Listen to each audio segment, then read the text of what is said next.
Continue. Davening silently. Shemona should be recited quietly, as we learn from Hannah, who daven in this manner.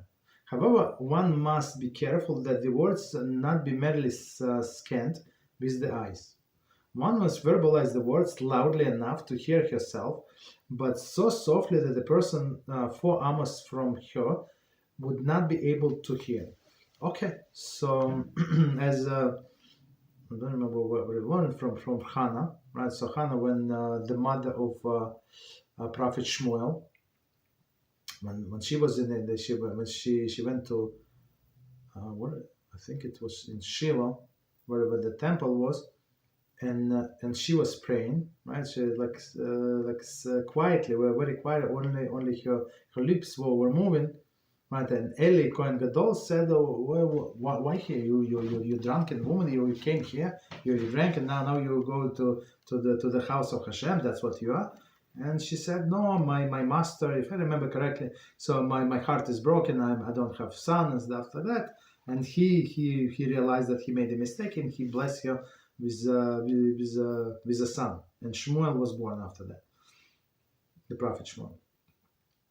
And so we learn many things, right? Many halachic things from this holy woman, Hannah, right? And one of the things, so we pray quietly, right? But we must hear ourselves.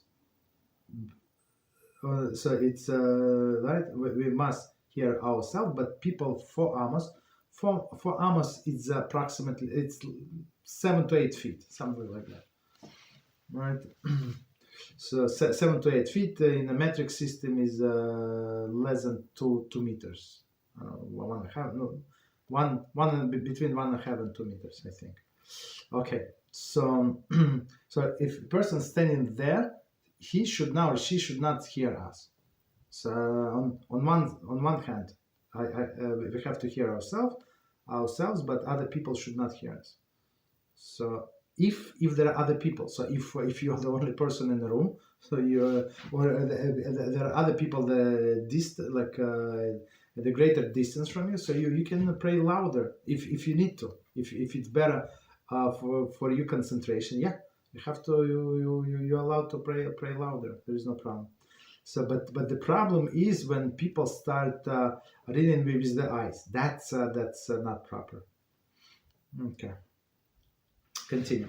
One who just scans the words does not fulfill the mitzvah unless she is ill and does not have ability to say the words.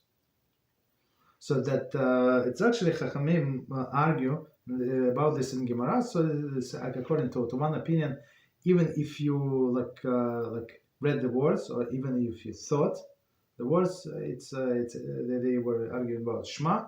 So according to one opinion, yeah, person fulfill. According to another opinion, and it's actually the Halachah. So we say a person must say out loud, but in extraneous circumstance, like somebody is ill that does not have voice, like something happened, or I don't know, whatever happened, so they can just read with their eyes, right? There is no problem, but it's properly, even when Shulchan Aruch says that, actually the Mishnah Berurah said that you're allowed to do it like this. So, but when you have you gain your strength back, you feel better, so you must repeat the Shema or whatever prayers with verbally.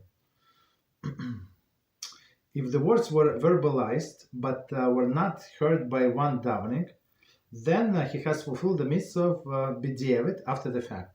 So that's very interesting. So maybe it's very loud, right? Anna, like somebody's standing in a room and the windows are open and they face in street and it's very loud. You have buses, you have emergency going, like very, very loud. Okay, so you speak with a normal voice, but you cannot hear yourself because of the other noises. So there is no problem. So b'diavad is after the fact. So as we said many times, you don't want to be b'diavad Jew. That's not our goal. We want to be lechatchila in the beginning. So we try to do properly all of the things in the beginning, to begin with.